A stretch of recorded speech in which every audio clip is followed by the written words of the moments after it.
When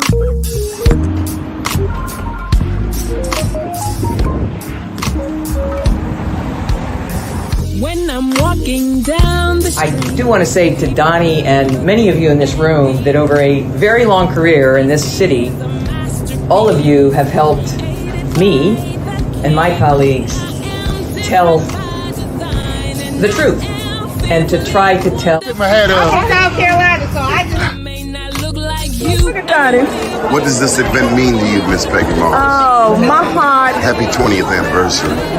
my heart is about loving up on my sisters. Do you know what it feels like to have your sisters in the room? Donnie. Letting its glory shine through. Dare to be you, dare to be me, and dare to be different and unique. I'm gonna be the best me I can be by letting its glory shine through. I am beautiful, I am blessed, but not just what you see in the flesh. The doctor lived next door to the janitor to the reverend, and the lawyer. We were together. Now we've been so high and mighty that you create stress for your society because you don't like poor black folks either. That's a health problem. Get yourself together so I can stop being taking care of geriatric people and get back to pediatrics. I thank you, Donnie, for all you've done. Let's keep doing it all the more. I'm gonna be the best me I can be by letting its glory shine through. Dare to be you, dare to be me, dare to be different and unique. I'm gonna be the best me I can be by letting its glory shine. First name's Donnie, last name's Glover. In it to win it for the long haul, baby.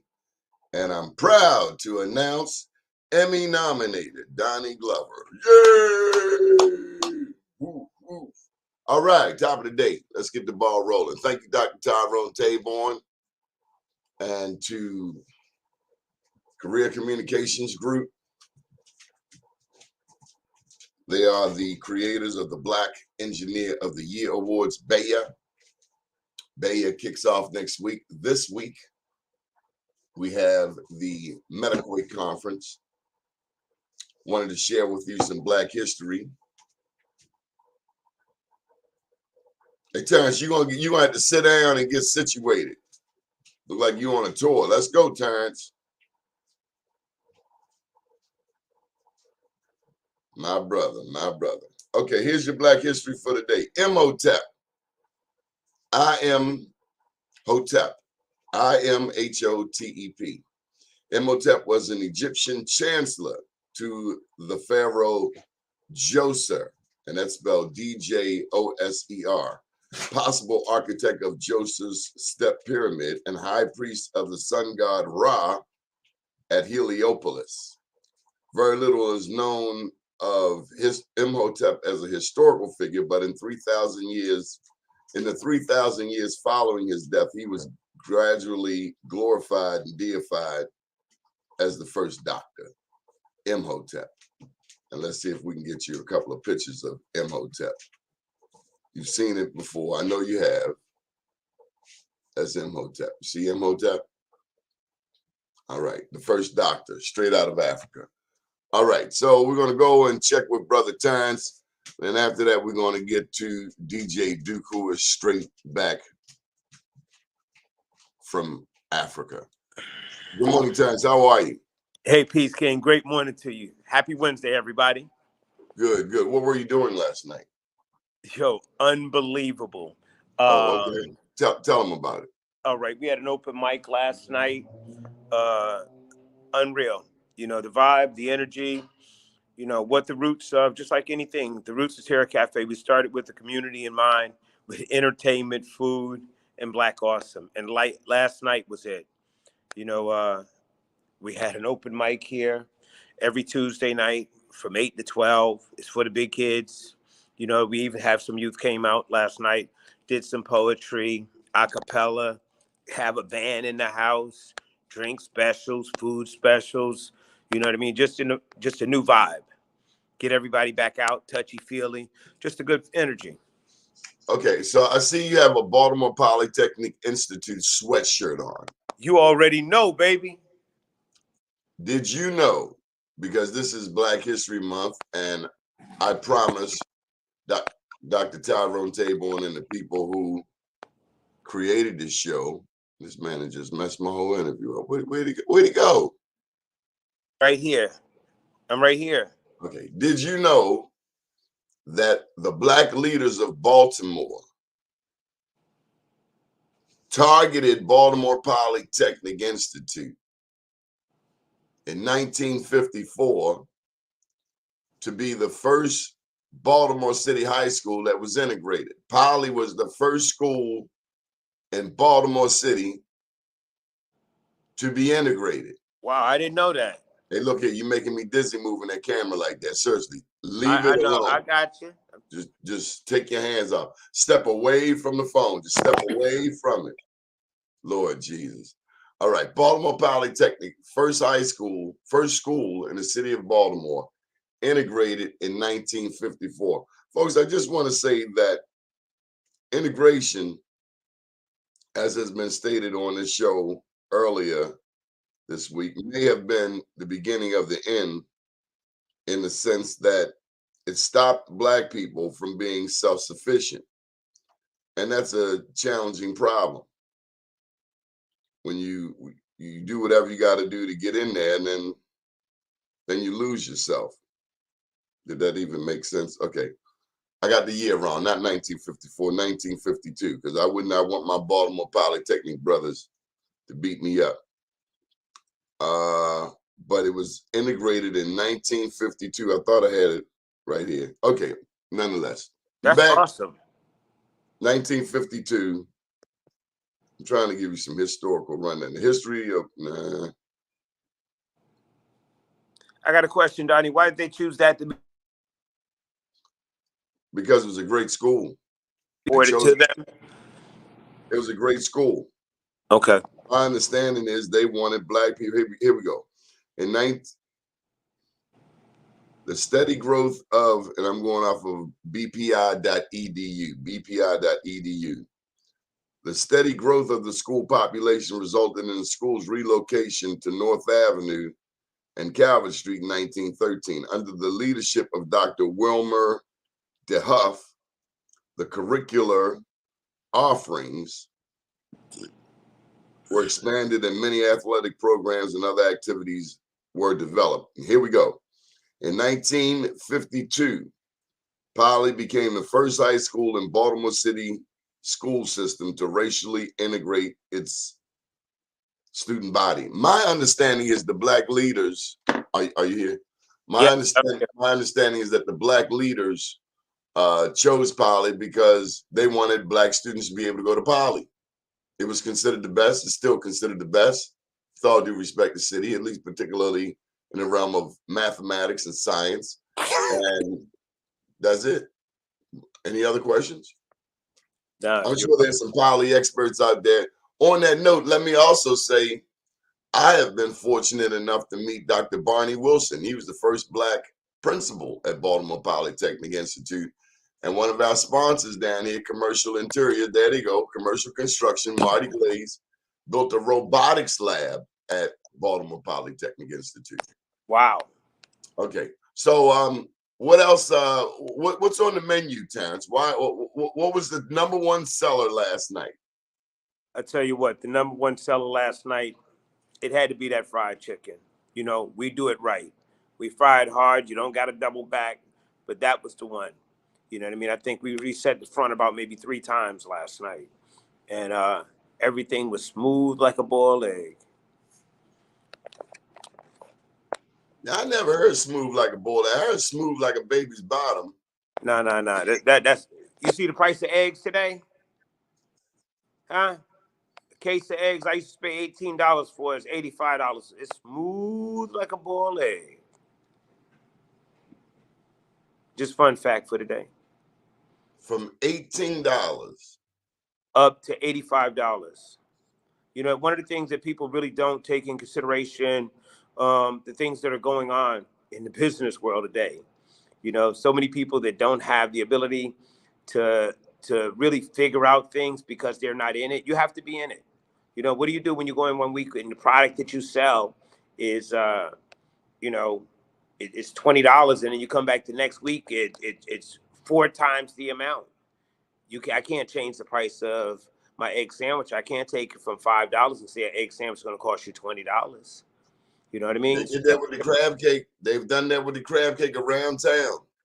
Yeah, they have. Fadley's went from a $13 crab cake to a $26 crab cake.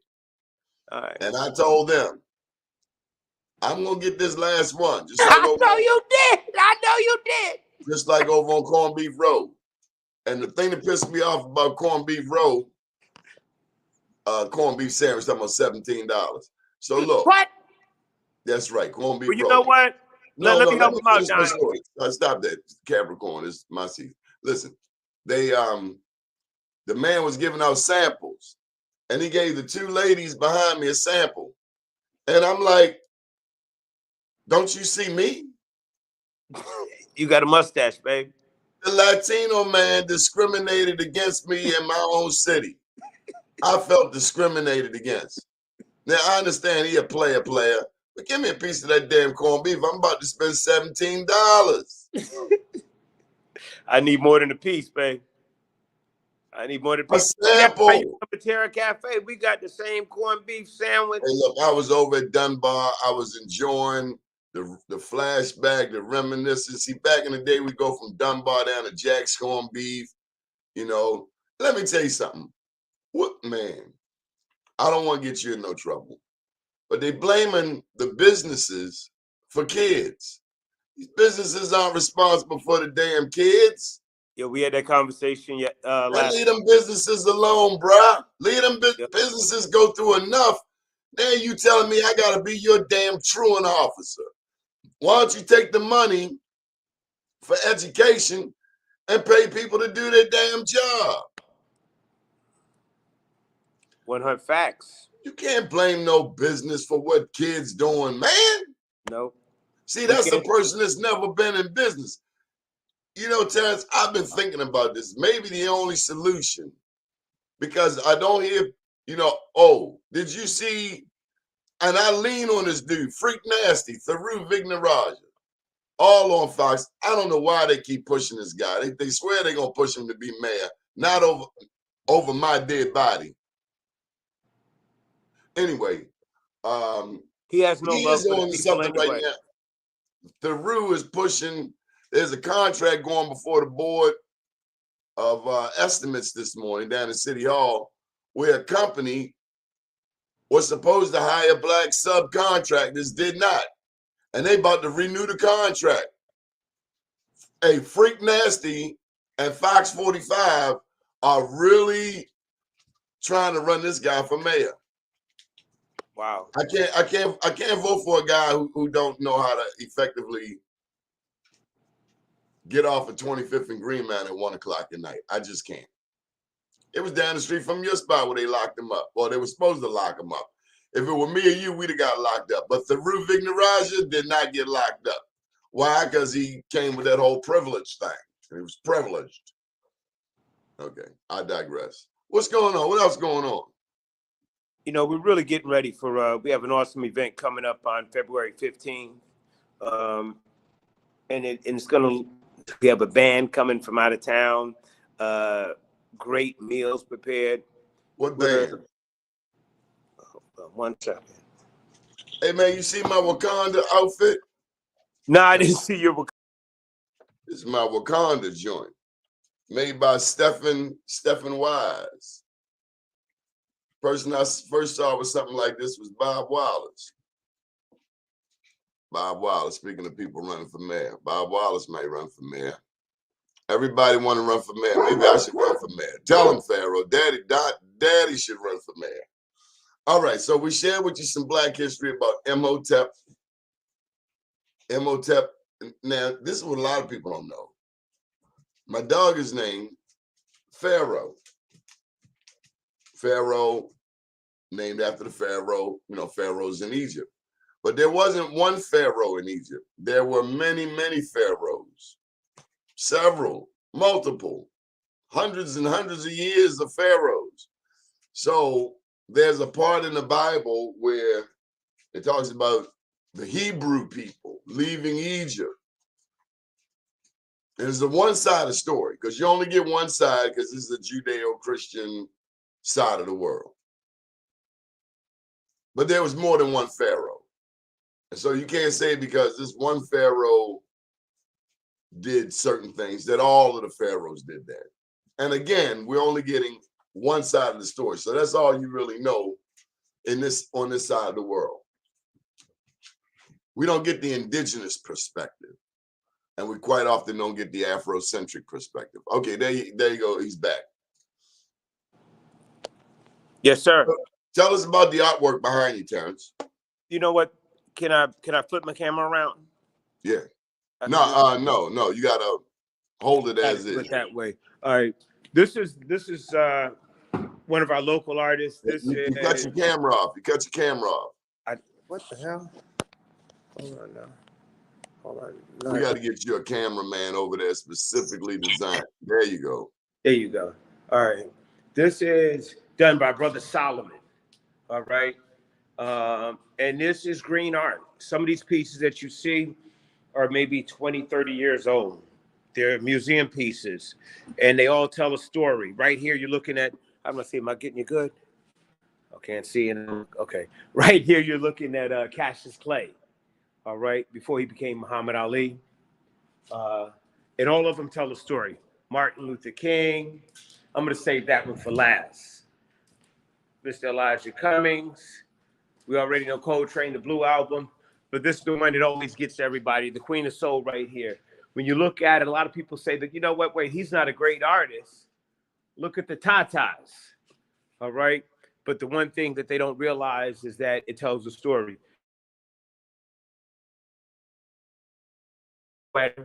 All right, you'll see hair, and all of this is recycled. You know, he's an artist that creates from a perspective that he won't buy anything. He'll use what he finds in order to create that art and tell a story. And then you got Mateus Blue, which is Matthew Rice, crazy, retired football player, developed epilepsy, and this is one of his signature pieces. This is referred to as the Middle Passage. Okay. He started a nonprofit, and everything that he sells his art for, it goes to kids with epilepsy. But this one, watch out, Dave, all in the camera, all in the place. This is the most powerful piece right here. This is called the Freddie Gray. All right. And he shared the story that when the riot started, he hung this canvas in the studio and started painting. It took him about 7, 8, 9 months. He was on the way to Germany to take this. He's real big over in Europe. And when you look at it, you'll see the bricks. You'll see Be More. You'll see Eat the Rich. All right. It just says a lot to you. So when you come to Terra Cafe, you get an opportunity to look at this piece. But he was going to take this to a museum in Germany. And it was the day that I was doing the fundraiser for the lieutenant governor. All right. And he rolled it out. And he said, if I fell in love with it, he said, if you can hang it, you can have it. And that's what I did. I got a couple of pieces of wood strap. I got some pants hangers and chain and hung that piece. But one of the most powerful pieces is this right here. This is the one that what you shared earlier about that we have so many stories that aren't fully told. All right. And times haven't changed. This is James Brown in Zaire. You know, you're going to hear about James Brown shooting up the car, acting crazy, everything else, but you're not going to hear the real story of just how much of an entrepreneur and a businessman that James Brown was. During the Chitlin Circuit, he was known for that if he went to a restaurant and him and his group couldn't eat, he'd buy it. If he went to a radio station and they wouldn't play his music, he'd buy it. All right. He bought museums. He bought hotels. He bought motels. And, that's the story they'll never tell you. But he was in Zaire, not just to perform, but he was in Zaire to conduct business. And this is back then. You feel me? So when you see the insurgence of people going back to the motherland now, going back home, it's not something that is new. It's something that a lot of folks have been focused on for quite a while, and especially when you look at those that have actually led our culture for a long time. Donnie, you gone? Is that my No, I 50 just want to minutes? put up this announcement from Dr. Tyrone Taborn. I don't know if you saw it earlier. Wow. This show right here on STEM City USA. This show, not that show, this show. Wow. Okay. Thank you, Dr. Tyrone Taborn. Hey, look, this has been months in the making for being on STEM City USA. We're in the metaverse. You know about the metaverse with the Oculus goggles? Nah. Your kids know all about it. Okay, Yes. let's get back to business. Yes, sir. What goes into the collard greens? I'm trying to get some collard green secrets, man.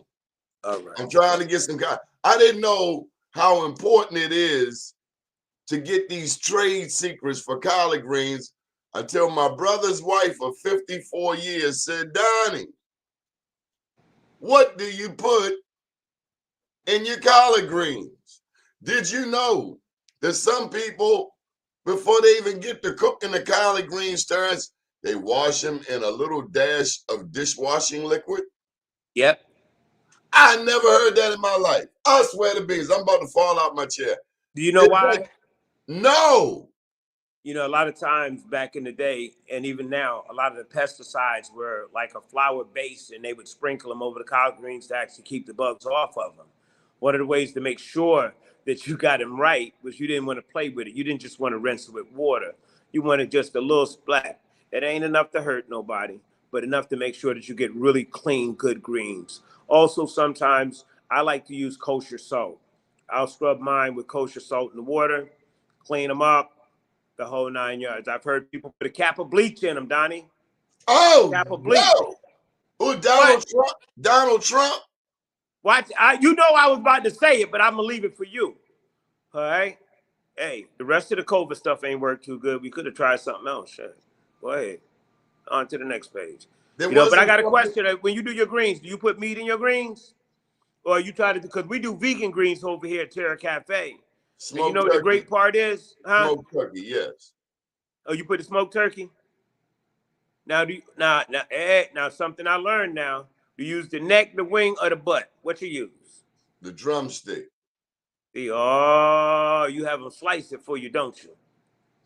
Yeah, because I'm gonna tear that drumstick up.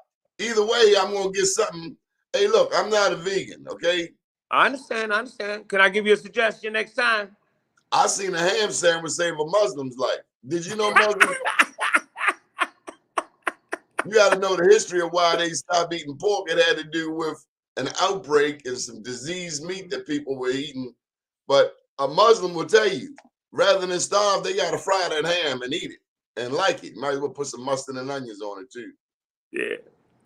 I grew up in a house full of pork, okay? Chitlins from the rooter to the tutor. Hog maws and chitlins. Chitlins ain't no good without the hog maws. I haven't eaten them in. You know the crazy part? I was raised on a hog farm in South Carolina.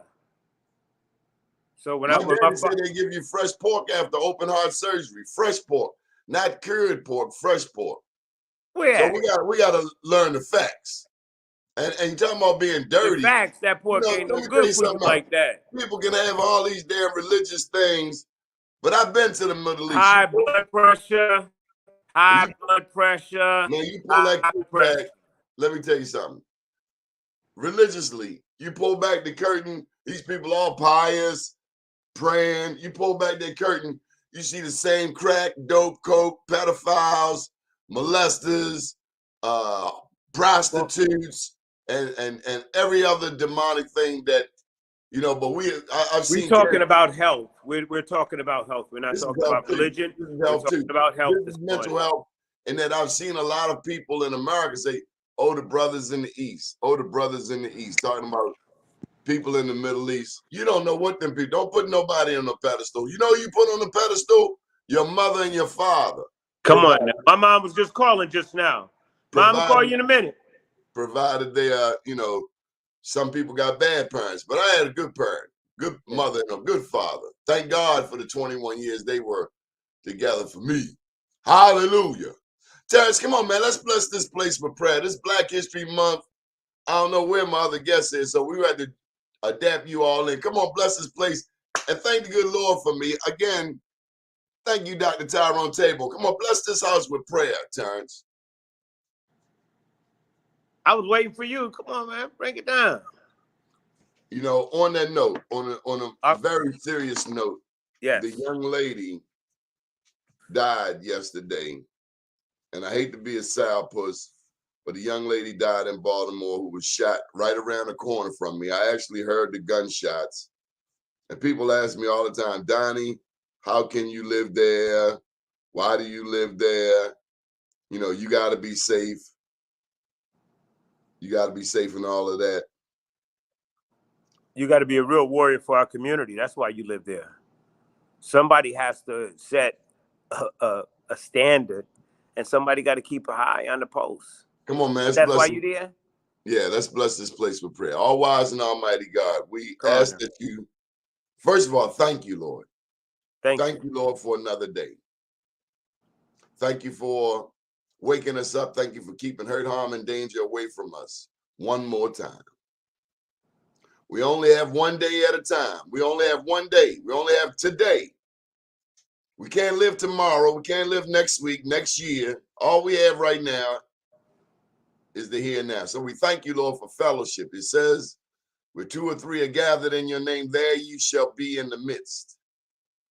We want to lift up the family of the young mother whose life was tragically snatched from her because of the foolishness that's running rampant in these streets. We're killing people, taking lives, like we have no value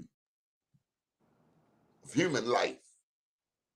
Just celebrated Dr. Martin Luther King Jr.'s birthday, and we're running around like guns, like we're standing up for a war, like we're in a war, like we're fighting something. And we're fighting each other. We're fighting each other. It's not like we're fighting the Klan. It's not like we're fighting the dudes that climb the walls of the Capitol. We're killing black people. Innocent mother. It's ridiculous. These politicians just go on and on and on and on. They don't know what they're doing. They have no idea. They're clueless. Black businesses getting raped in the city of Baltimore. This man's business we got to lift up. Outdoors, put what, 150, 150,000, 200,000 and building a backyard. We brought people from all over to the Terra Cafe Jerk Garden. And they shut them down.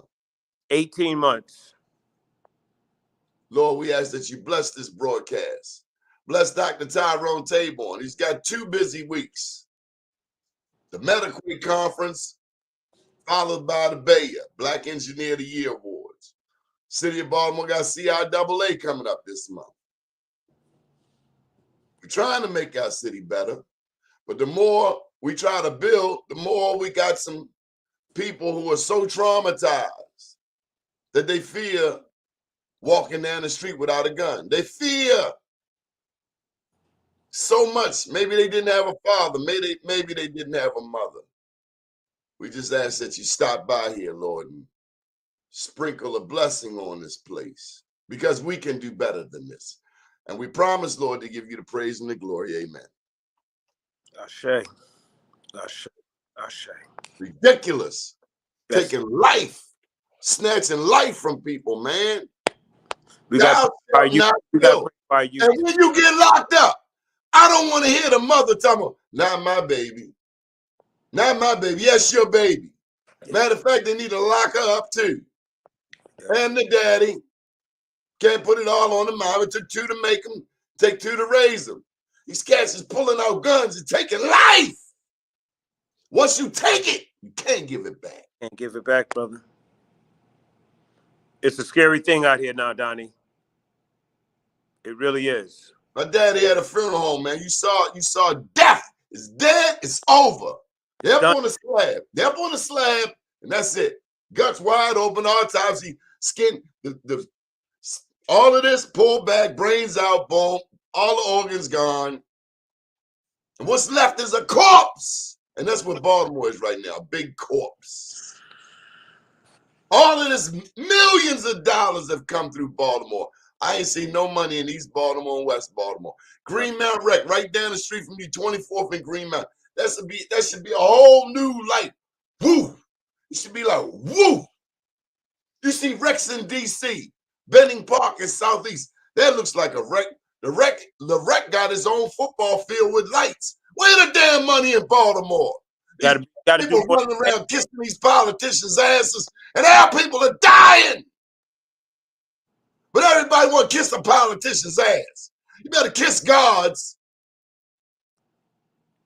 I don't think God wants you to kiss his butt, though. You know what I'm saying? Okay. We put everything above us except what we should. That's right. Then we laugh at these preachers out here playing games, saying the most ridiculous things. We're in a world of trouble, boy. But you know what?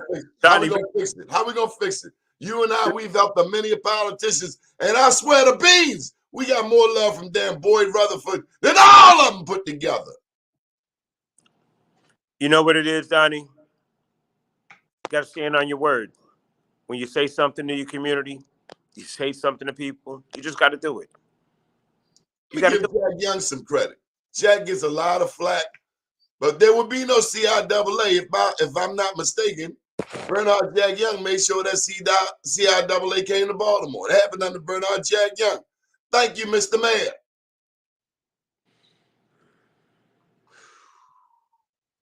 "23 years old, man, young mother, 2 babies, dead.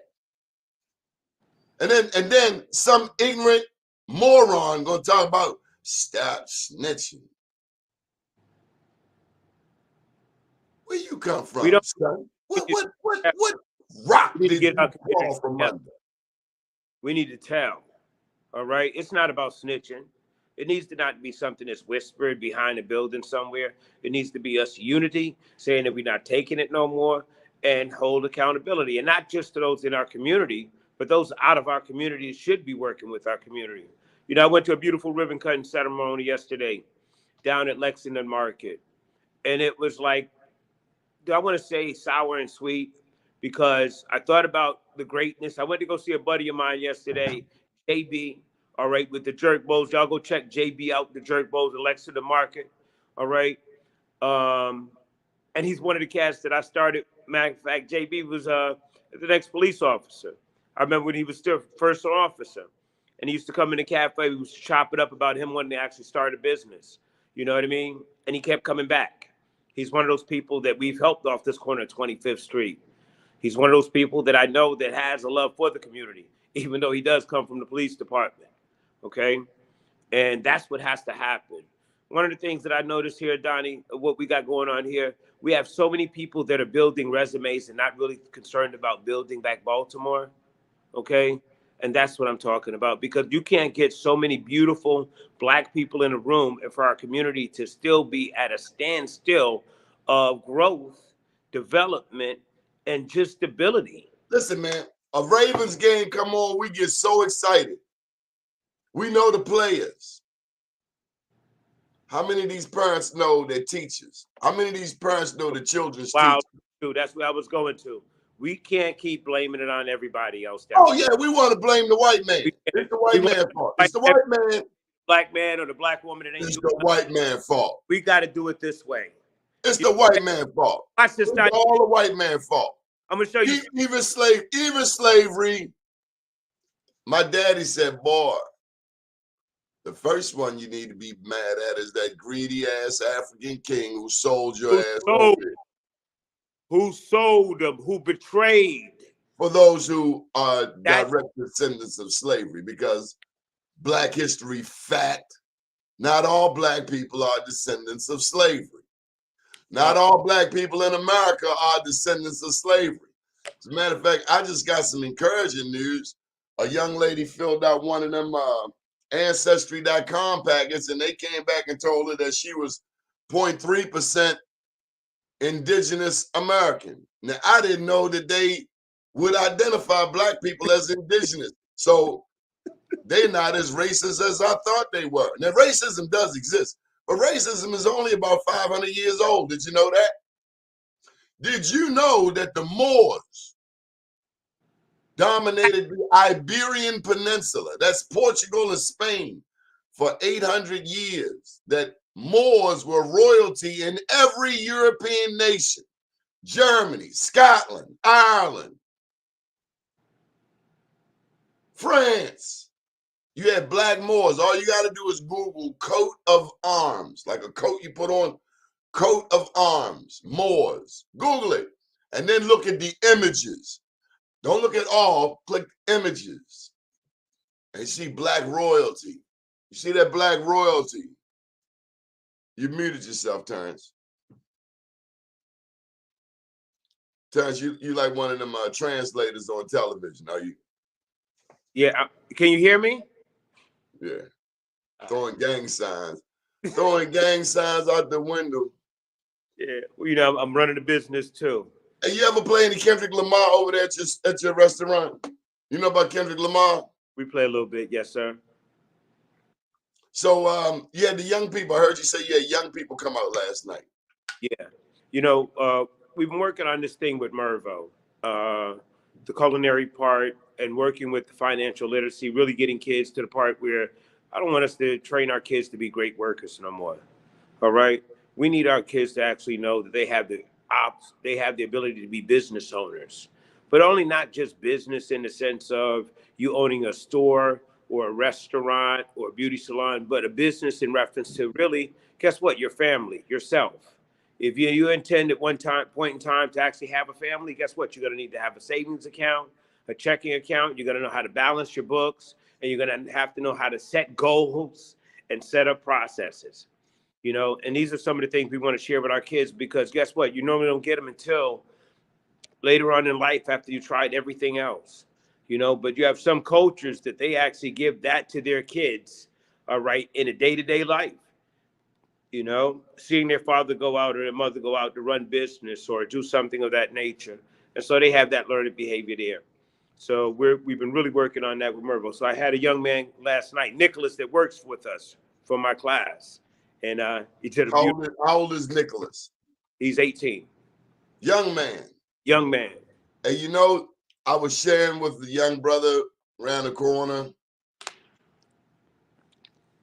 I said, where are you going when you graduate? Where are you going? I said, you got to leave Baltimore. I believe with all in my heart, at the age of 18, you got a young black man, get him out of Baltimore. Get him out of Baltimore, baby. If it's 1 year, preferably longer, but get him out of Baltimore. Let him go see something. And you know what? At this juncture, the way they killing us in this city, go to the military. Damn, you got a better chance in the military than you do in Baltimore. This the killingest city in the world for black life. It's real challenging right now. You know, I tell you what, I had an opportunity over the weekend, on Monday rather, to sit down and talk about some other silent killers in our city. Not just the violence, but to talk about prostate. You know what I mean? Talk about prostate cancer in men and the stigma behind it. And that was brought together by John Hopkins. What do you mean stigma? Yo, black men don't go get no prostate cancer tests. No okay, what's involved in a prostate cancer test? Preferably, no, ain't nobody going with that. Hey, you feel me? All right. At least I ain't. But you want to know. It involves a rectum exam. Yes. Yes. Yeah, do. They put you to sleep, and what they explain. They put you to sleep. They don't? Listen, they told me they could put you to sleep. They said it. Did they put you to sleep? I ain't take one yet, man. Come on now, watch out now, watch out. Oh, no, they don't put you to sleep, bro. Why? Hey, if they put you to sleep, bro, I hope you don't wake up with a skirt on. I know you like girls. Watch out now. But you know what? Serious talk. It's something that has to happen. I just turned 59. How old? 59. Man, Yeah. I swore you was like, I Black swore you was fact. like every bit of 72. I appreciate it. Yes, I am. In wisdom, yes, I am. Thank you. Yeah, you're old wise cat. All right. Akuda Matata. That, we had a discussion in reference to Black men and just medicine in general. We don't have that trust for the system. Historically, we've been nothing but guinea pigs, time and time again. So when it comes to that, and 9 times out of 10, Hey, Nina, there you go. been over and cough. Ooh, child, watch out now. Yeah, where you get your audience from? Look what they putting on the screen here. You see that? Bend over and cough. What the? I'm talking some stuff trying to save somebody's life. And we want a big shout out to Baba Sumiata at Reflections Internal on St. Paul Street. He put it together. It's a series that he's been having in reference with John Hopkins and we're talking about mental trauma was the first series. I want to go to that. I was in the same restaurant yesterday talking to some of the workers. Yes. Where the young lady got killed Saturday. Talking to some of the Latino workers behind the counter. And I was trying to ask them in my best Spanish, were you traumatized? And one I know comes from Honduras. Honduras, down there by, Central America. Mm-hmm. And down there, they've seen violence too. A lot of people are fleeing Latin American countries, America del Sur, America del Centro, Central America, South America. They flee there because the cartels are not playing. You out in Cali, you know how powerful the cartels are, Mexican and otherwise. And so I was asking him if he was traumatized. And what I think I got from him is that he's seen that kind of violence before. And it's just absolutely foolish. It is. Okay, our guest has finally got in after 6 years. I guess he just got off the plane from Africa. Any final thoughts you got, Terrence? Well, let's bring him in because you might as well ride this one out. Hey man, good evening. What up, y'all? How y'all feeling? Peace, God. How you today, King? You better keep that clear because it's too early in the morning. Y'all making me dizzy. Man, if you knew how to deal with this morning. Let's go. Where you just coming? You just got back from Africa? Yeah, first of all, happy Black History Month, fellas. First of all, happy Black History Month. But yeah, just got back Sierra Leone. Yep. King Kyle De Niro, King Musa. Shout out to the whole Sierra Leone. Do y'all know how Sierra Leone was formed? Did you know that it was formed by the British who sent Black Americans who fought in the Revolutionary War, sent them back to Africa. So took Black people from here who were fighting against the Americans, right? The United States government, and they formed a colony in Africa, Sierra Leone. Now, some people will tell you that Sierra Leone and Liberia were never colonized.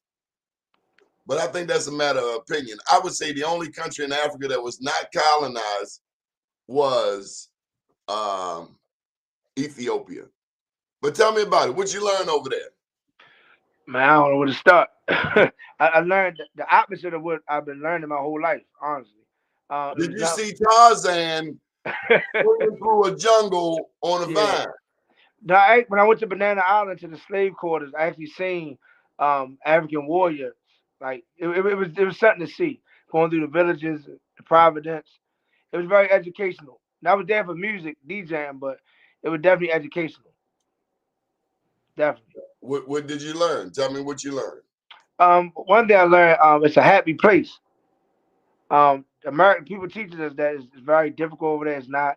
It's less crime to no crime. People are happy. Food is good. The beaches are beautiful. And it's genuine good people, like good loving people, and a lot of Black business, of course, in Africa. So I learned a lot about my heritage. Learned about the history of Sierra Leone, about the blood diamonds. I went to the diamond mine, actually felt the diamonds and stuff like that. So I learned a lot. What do you know about blood diamonds, Terrence? Very little. Yeah, Are you serious? blood diamonds are the diamonds that were really harvested on our blood, basically. You know what I mean? They really don't care about us. It's the same thing with what is the other mineral that we use in our cell phones and everything now? It's the same thing that's going on with that. You know, Right. regardless of when you change location, it seems as though that we're always in the same situation because we never set at that foot of ownership, or we're how do we say? We were colonized for our good. Bullshit. Okay, people come and steal under the banner of I don't want to say what America's doing a lot of times. You know, like most of your world powers, they come up, dominate areas, and take all the riches, and that's what's done all through Africa. And even guess what? That's what's being done in our community right now. We don't even have to talk about across the water how we being taken advantage of. We can talk about what's going on right now. Just as Okay, hold that thought, Terrence, because I see you about to get on a roll. I'm getting ready to go. I got to pause you because okay, how long was the flight? How long was the flight? How did you get there? 7 hours from where's that from Dallas. Rome? No, that's from Dallas. 7 hours from Dallas Airport, and then I got to Casablanca, Africa, and then at 12 Casablanca, that's Morocco, right? Yeah, Morocco. Then at a 12-hour layover, they gave me a hotel, stayed in a hotel, seen the city, and then 3 hours to Sierra Leone. So it took you from Dallas to Morocco 7 hours? 7 hours, yeah. So That totally. don't sound right. Yeah, that's right. That's 100% right. Yeah. Okay, just seemed longer. I remember. But see that's how, if I got time, that's how I actually got the Africa gig. I was DJing the MOU, Memorandum of Understanding, between Baltimore and Africa. Stevie Franchise and Rennie, I was dealing with the King, AC Victor in Africa, right? So they had me DJ. So when I DJ, T-Bar's father's involved, George Pace from Sugar Hill Gang, they started the airline.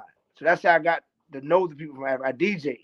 And King was so impressed with me DJing on the Bachelor. He said, "Yo, we need to bring you to Africa," and that's how I even got the gig. So the whole point was to go from BWI to Africa in one flight, and that's the goal, and that was called the Memorandum of Understanding. So they haven't did it yet, I don't believe, but yeah, it's really not that long. It's just, you actually could get a straight flight to Africa from like Dallas. It'd be about 14, 15 hours.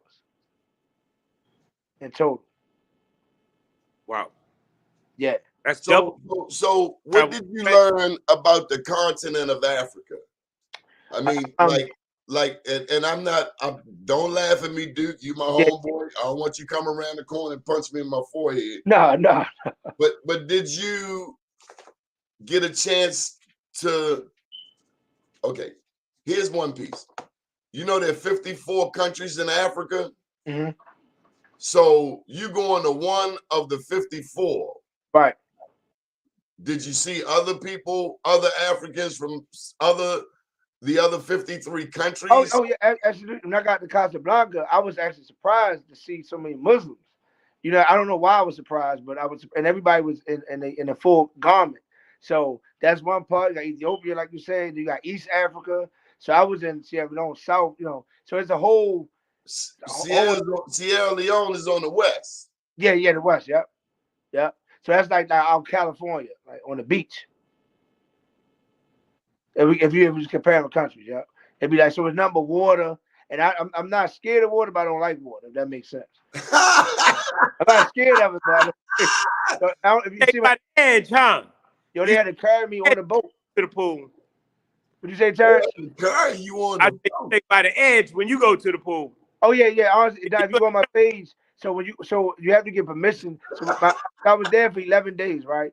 So my last couple days, I want to go to the Providence to actually experience like what slaves went through.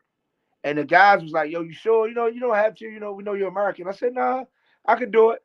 And it scared me when he said that. So I got there's no cell phones. The power in the village comes on like a certain time of the day. At a certain time of the day. And see, right there, Duke, I'd have started smacking everybody up. When they said that, I Yeah. just, oh, my bad. I don't know. It's a flashback from, it's a Yeah, flashback. I felt like I had to do it. I'm like, I just wanted to see. I wanted to see if I like to challenge myself, like with music. Could they handle that? Oh, I'm sorry. It Yeah, ain't their fault, right? And then I'm here to collect all of my damn ancestors' reparations, Terrence. I want all of my gold. But you know, All of my gold. What gold? All that gold right there. All that's mine. yeah. Reparations, damn it. but Donnie, let him talk for a minute if you don't mind. You don't want no reparations? We owe the reparations. Honestly, I mean, that can come in another conversation. I'm getting mine. Are you getting yours? Yeah, we got to create it. You know, we got a lot of wealth. Everybody keep talking about it, but that's not it. The thing is to mobilize and take what's yours. Yeah, that's absolutely. Your foot on your neck. If you say it please and pretty please, do they take their foot off or do they dig their heel into you because you asked for it? Yeah.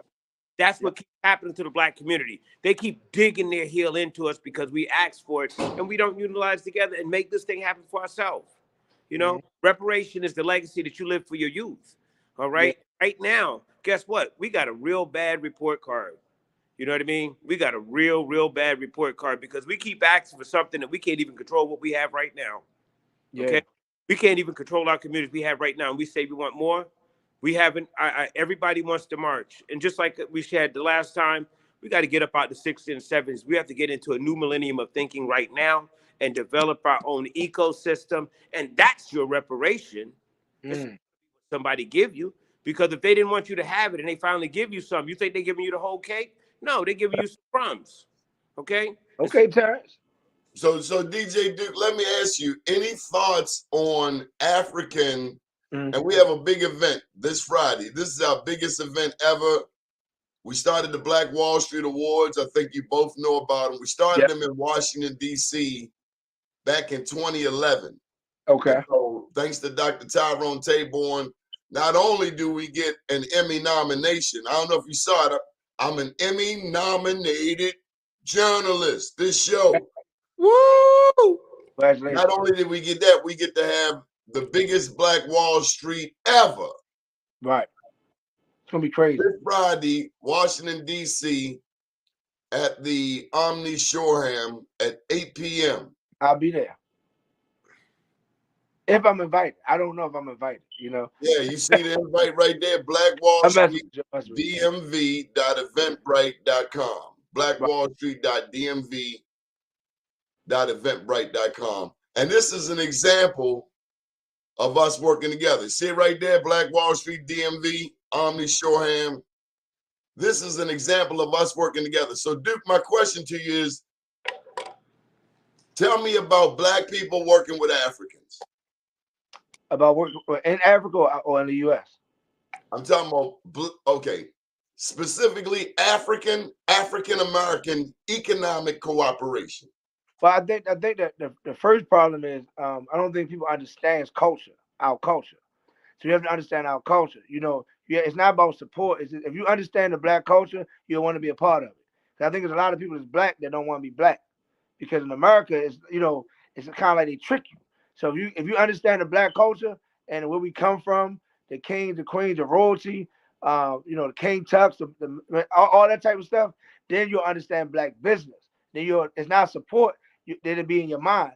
I need Black clothing, I need Black underwear, Black watches, Black owned gas companies, things like that. So until I think we get the understanding of our culture, I don't think we really understand how to support our culture.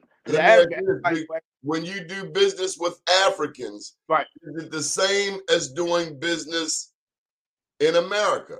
Not to me, because I'm more prideful and happy. I'm eager to spend my money with somebody in Africa, because I know that money is of value to them. Like, I went to places where kids were naked, and this is no joke. Like, they walked down the street naked, with no clothes on. And I actually gave my entire suitcase to Africa. So that suitcase I gave meant a lot. So I would rather buy a shirt from somebody in Africa than to buy it from somebody in America, because the value is different. Yeah, especially the quality. Do you see yourself doing import export? Can you see yourself doing? Oh yeah, we always set that up. Yeah, I'm doing monthly. But right now I'm doing donations. I just haven't put all the promo out. but I'm doing donations. I got a sea container that's gonna go once a month from the U.S. to Africa to drop off You know, clothes. Sheila Dixon used to send dirt bikes over to Africa. The ones they would swoop up on the streets of Baltimore, they Wow. send them. Yeah, They ain't highlight that.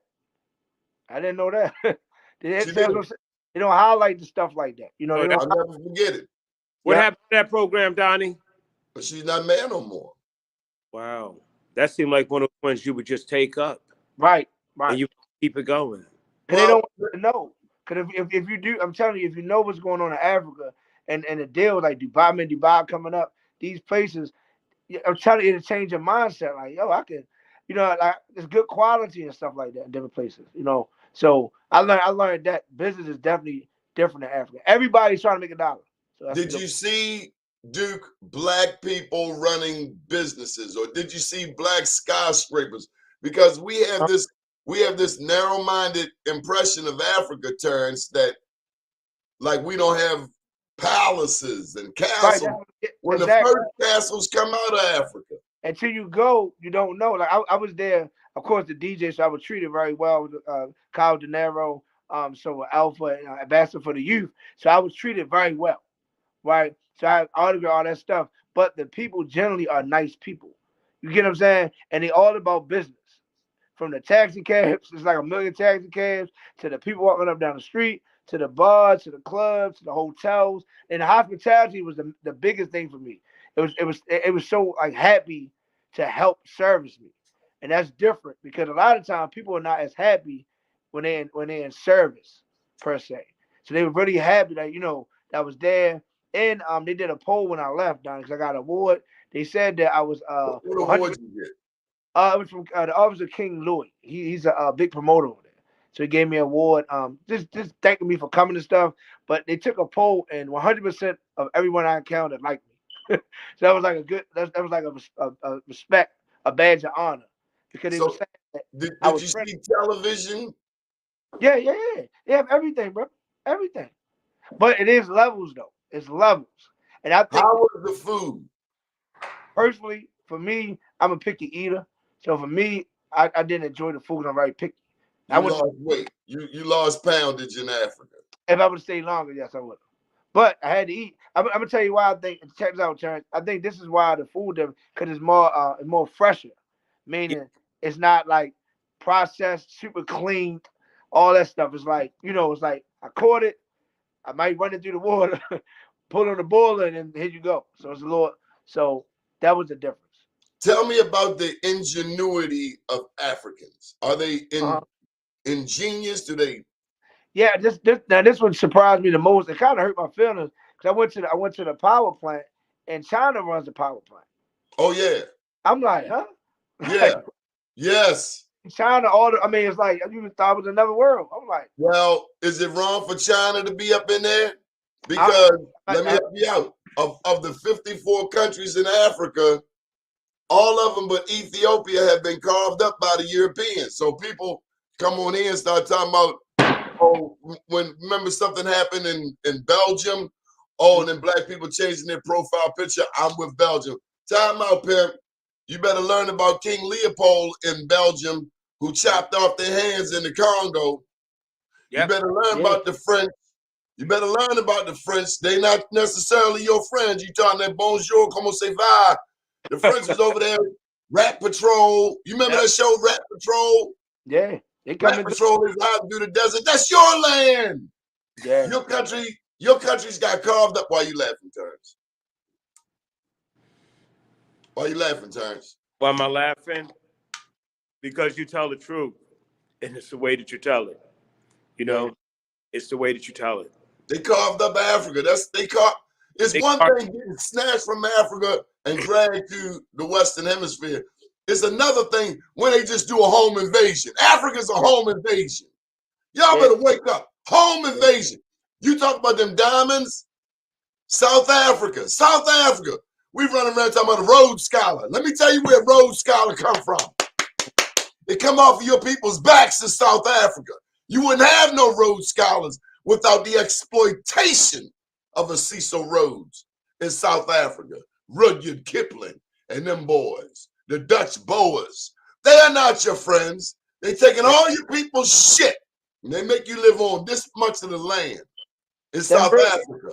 That's right. I went to Banana Island, so that's where the English slave trade was. And I mean, you can actually see that the prints from the slaves grab it. I mean, it's on my Instagram. I seen it where they held the slaves at. The way they treated us was crazy, yo. You know what I mean? So until you get that, I'm telling you, until you understand our culture, to me, you'll never understand truly, unless like you into like you Terrence or Donnie into you understand culture. But a lot of black people don't understand culture. And to me, I think a lot of people don't want to be black. That's black. Am I Yeah. right? You're 100% right, because it's not considered to be the status quo. Right. Yeah. But everybody want to be Most black. athletes are winning. But everybody in a tanning salon, Yeah. everybody getting Ain't that fat crazy? lips, Ain't that crazy, Donnie? everybody getting shots in the butt. Hey, you go to Africa, they don't do those shots in Africa. They born like that in Africa. The women born like that. And even on that, if I can speak on that, the culture is different. Meaning, the women understand men. Men understand responsibilities and power and protection. So like I was on the phone. Now by myself, I was on the phone. They heard me talk. They're like, "Yo, you argue with your woman like that?" You're like, "Yo, we don't do that here." You know what I mean? Like, bro, I'm telling you, it's like total different mindset. Total different mindset. Like submission ain't even a word. That's the culture. But it's not like I'm gonna yell at you today. I'm gonna wild you out today. It's like this. I'm the man. I'm the protector. I'm the provider. What I say pretty much go. If I haven't proved it to you, it's something different. But the women understand the power of black men and they respect is different. You won't hear a woman cussing a man out and belittling him, talking all that crazy stuff. Nah, she gonna do what she gotta do, take care of kids. I seen women wrap the kids around their belly, I seen one. I got the picture on Instagram. She carrying the baby on the back. She got the pot on her head like this, walking almost barefoot, just to provide for the family. But in America, it's totally different. Child support. No, ain't none of that over there. Yeah, like the child will support itself over there. That's the sad part. So once they get older, they already got the principles. That's why most Africans that come over, my sister's married in Africa, they excel because the work ethic is so. It's kind of like Donnie, how we work. I don't know China's person, but I'm pretty sure he worked the same. I work nonstop. Terrence is a hard worker. So we understand. Yeah. We understand. People don't. That's why people say I work too much. That's impossible. I don't work too much. So let me ask you, did you pick up an African accent? No, I'm trying to say how the body. Say hello. How the body. That's the only thing I know. That's the only words you picked up? How the body. And what does that mean? I mean, hello. How the body. Yeah. Hello, body. Yeah. But Body! They said different. What they say, hey. Yeah, you know what I mean? So it's different parts of Africa, but it's broken English. So I can understand them, but then they go into that Creole and I'll be like, yo, what's up? Creole serious, man. It's serious. But I'm not, Donnie, I definitely enjoyed it, man. But as always, I take a pause. I gotta give Donnie his flowers. Because I wouldn't have been nowhere near where I'm at in media, been a radio DJ of the year, traveling to Africa if it wasn't for Donnie. I met you, we was in a supermarket. I remember to this day. We was in the supermarket, and that's how it all started. So I just want to thank you for that opportunity, bro. To God be the glory. You're my homeboy. You right around the corner. How can I not throw a bounce pass? I watched you when you didn't even know. You about 16 over the YMCA. That's what shocked me, though, because I had no idea you was even, and you're a very important figure. So I had no idea you was paying attention to me. And then you offered me an interview. I was like, yeah, in a DJ. I'm like, interview? Okay. I know your neighborhood, where you come from. Big ups to Chopper. Yeah, it's authentic. We authentic. We're really from here. Big ups to Chopper Nelson. Big ups to his brother, Perry. Yeah. Brother Donald ran at the barbershop. I had Perry name in a long time. What up, Perry? Hey, that name in a long time. Nephew, crew on Pennsylvania Avenue held it down. Anything you want to add, dude? And kudos to your family. Yeah. For their support. Because Terrence knows it's a team effort. It takes the team. It's it. Yeah, you can do a lot by yourself, but together you can do so much more. Yeah, because if you don't have a strong foundation for the kids, that's number one thing. Having a strong foundation for the kids ease my mind a little bit. You know what I mean? But just what I do want to say this, culture, like you have to understand culture. to understand anything. And other cultures, they understand that. If you go to the Arab, they understand. You know what I'm saying? If you go to the Chinese people, they understand their culture and they stay in their lane. But for some reason, black people, we want to be like everything else. You know what I mean? Instead of just staying in our lane and creating opportunities. We have a lot of black millionaires. I even know a black billionaire. I know him personally because I was just on tour with his artists. And so we have the money to create our own community and to do our own things, our own budgets. But we don't do that. We want to, perform and stupid stuff. What will it take? Do they have their own music distribution? Yeah. In America, we are the greatest artists, but we don't own anything. I'm gonna tell you what it takes. It takes the top level people, the Jay-Z's of the world, the people that can really build. And if they're not on board, right, and they don't start and create it, it's not gonna happen. So sometimes when you get so big, you got so many people telling you, and if you don't, like Kanye in a way, Kanye is a little crazy, but sometimes he's correct. You know what I mean? If you do too much, I'm gonna take this sponsorship away. Sometimes he correct, but dude, he go out there, white lives matter.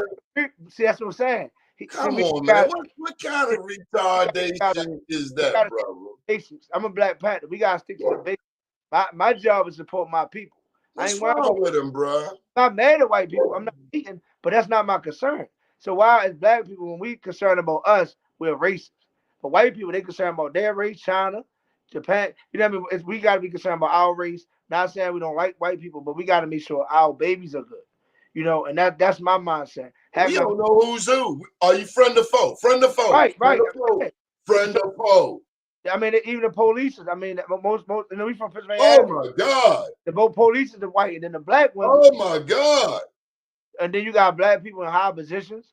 They oil cook. Oh my God! I don't want to go into names. You get what I'm saying? So it's like all the damn names. When are we Black History Month. I won't give credit. I tell you what, we're gonna call out some people who have been for the people. I can start with Shout out to B. Gaddy. B. Gaddy was for the people. To me, I don't know all the politics. I'm gonna say something about Marilyn Mosby, right? I've never seen a politician been more involved in my community than Marilyn Mosby. You know, so if you need people like that, even Sheldon Dixon, these people were in our community. Nick Mosby, they were in our community. I can go call them and see them. So I think that's where we got to start with our local government and things like that. I think we're going too far worrying about, I can go into a whole other thing, but I think we just got to start policing ourselves, understand our culture, understand our own supermarkets. There's no reason that we should have all these Chinese spots in the neighborhood and all the black, you know what I mean? It should be more of our own business, in my opinion. It's hard to be in business. That's why we have to support Brother Terrence Dixon. He's been on that corner for over 20 years, right there, hiring people who nobody else would give a job, hiring elders who got all of this expertise, but they need somewhere to, because let me tell you something. I don't want no potato salad from nobody under 30. Chad, you in Baltimore? You located in Baltimore? I said it. I don't want no potato salad from nobody under 30. Terra Cafe? I'm always over Terra Cafe. Come on, man. All right. That's what we do. You look different. You look different with the glasses, though. Yeah. See, I got on my grown man. No. Oh, come on. I've met you a million times, a 5-star. Yeah, I've been on it a million times. Oh, yeah. I've been on it a million times. Hey, Terrence, I don't want no potato salad by anybody under 30. We agree. 100 facts. Yeah. Facts. They don't know how to do it right. See, give Chelsea Scott some love. Look at that love. Look at that love you getting. Thanks. That's love. That's love. I mean, John, maybe we can start maybe a culture education class. We can do a shake and bake. We can teach the young black men how to provide, and young black women how to understand cooking, understand cleaning. The city got to stop playing. The city, man. I remember when they bumped that boy Anthony from over Shake and Bake. Has Shake and Bake been the same since? Has it been better? Now Rashawn Brave is running. Rashawn is one of my best friends in the world. I will say this about Rashawn. The thing is, Rashawn is more on an event and bigger scale than a lot of people. Anthony was from the community, and people could relate to him. They both got passion. They both love what they do, but it was just Anthony was our father figure. He raised a lot of them kids. Raised me personally. And I'm hard on him privately. Right. But publicly, Anthony did a wonderful job for years and years. So he never, I've only heard good things about him as it relates to the young people he connects. He connects. Like I said with Sean, he's trying to take it to a bigger scale. It takes a little longer. He's not per se from Pennsylvania Avenue, so we don't really know him as much. But me knowing him as one of my close friends, he definitely is just one of the biggest minds we have here. So we just, like I said, we gotta support and start with ourselves. Like everything should be Terra Cafe. Every time I talk to 5-star, Terra Cafe, Terra Cafe. You know what I mean? So we gotta start brainwashing our minds to support our culture. And once we do that, then we can start, because we got the money. How many millionaires from Baltimore? Okay, and I'm getting ready to get deep. I gotta ask this question. When you were in Africa, did you see the sisters? Did I see women? Yeah. Of course. Of course they were. Oh, we seen them. Yeah. What was going on with their hair? Most of them had curry pots and stuff on their head and baskets. So yeah. Were they going to the weave store? I didn't go to the weave store, but I mean, did you see our sisters going? I mean, is weave a big thing over there, brother? Most people had braids. Most African girls had braids, but you still got that. No, the ones that their own hair. Probably, because African women are different. Their character is different. They have the hair and they have the body. Come on, Terrence. You'd have seen a thing or two. Let me tell you this: Black history, and this is not a positive. Do you know the #1 manufacturers of hair weave in the world? Probably China. China, India, Great Britain. Yeah, I forgot about India. Yep. Now, let me tell you something else, and we don't want to talk about it, but it's a big thing in Africa and some places in the Caribbean. Skin bleaching. Yes. Oh, yeah. Yes. Yeah. But you like, you like, damn, you take the makeup off, and girl, you chocolate. But they got so much makeup on, you don't even know, you know what I'm saying? Because what I say, Terrence, because they don't want to be black. Because you want to know what? No, it's not even that. Nobody has really taught them that what Black awesome is. Right. See, when you look at, Did you just make that up? Huh? Did you just make that word up? No. Terra Cafe is here for one thing: really host and show Black awesome. I like that. And see, understand. It's just not about us. It is about everybody. When we change the narrative of how people understand and meet us, because guess what? I've had challenges with people in my community over here that they hate on me the whole 9 yards. And guess what? They've never took a few minutes just to speak to me. They've never came inside my restaurant. I've been fighting with my live entertainment back outside for over 18 months. Oh, yeah, I heard about it. That kept lying about us. The first time that she saw my space, she was speechless for about 4 or 5 minutes as she walked around. And simple question I asked, I was like, have you ever been here? Have you ever seen this? She said no. And my next question was, then how can you fight against me? She gave me out of 1 to 10. She said a 9.5. She said it was a safe place in Baltimore and it was beautiful. But yet still, not the logical decision, but the emotional decision, she still lied and lied to the point that we're still dealing with this cease and desist order on live entertainment outside, but we've got to work around. Yeah. And I want to talk to you about that. You said a couple of things here so far that I like to actually help with. For example, I'm just finding out that you have deep roots over there on Pennsylvania Avenue, the West Side. Oh, absolutely. Right? A great program that could help a lot of people over there. I have Terra Law Consulting. We deal with financial literacy. We deal with empowerment, and we deal with sharing. You always doing that symbol. I'm gonna have to send you 2 invoices. You know that those are 2 simple. Oh my goodness! Listen, my brother, you trying to get it 2 for 1. We don't do 2 for 1. One is Terra Cafe. One is Terra Cafe Consulting. Listen, my brother, that's 2 invoices. 2 and a root store too. So not, yeah. And a root store. And just to let everybody know, I have a co-op that's opening up in a couple of weeks. Okay. We got for maybe about 5 or 6 more vendors inside. Yeah, co-op.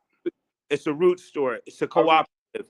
So if you know someone that's out there making candles, jewelry, or clothes, and they've been doing it out of their house and just doing it on Instagram. Man, you need a dispensary over there. All of this. Okay, like a collective store.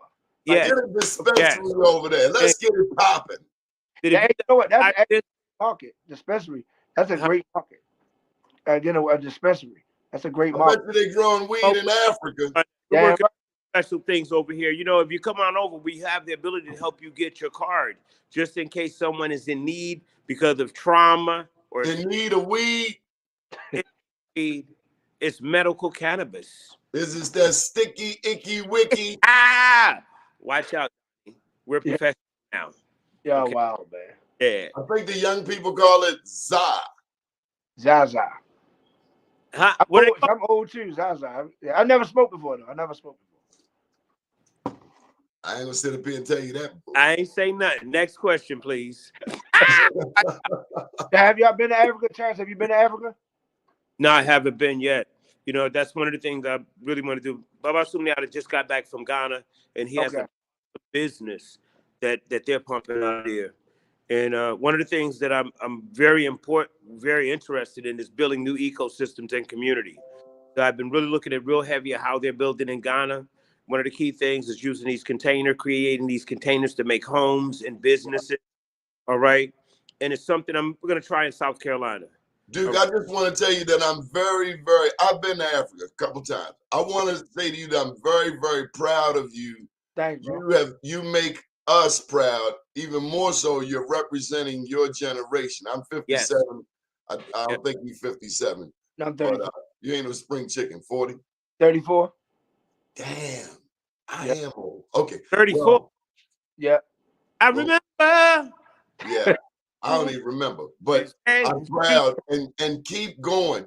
This is not your first time to Africa, is it? This is my first. I was supposed to go to Liberia 2 years ago, but then COVID. When I got on my way to the airport, you know, they gave me a parade. They gave me a parade around the city, and I went the day before. No, 2 years ago, Maryland Motors gave me a parade for Christmas. I rode around DJing, giving out toys, and COVID, they stopped all flights to Morocco. So I couldn't do it. But, where else have you been to do music? Countries, Aruba, DJ in Aruba, a DJ in Mexico, and of course, state to state. I'm in Tampa this week. Got a Super Bowl for the second time. That's a blessing. I'm DJing the Super Bowl again. What I got after that?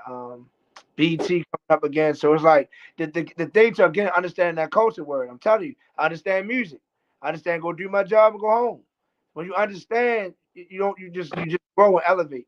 You get what I'm saying? So all the big stuff I've done is major. But I think the biggest thing was the Washington Capitals DJing for hockey, which is primarily a white sport.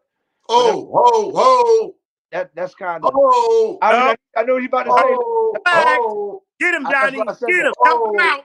Black people, hey, tell bro. Donnie. Time Who out. started hockey? Time out. Who started hockey? Invented skating backwards, bro? That's why I brought it up. I said predominantly white sport. I ain't say who started. It's predominantly black, but you go up into Canada, Right. you do your history, blacks in hockey.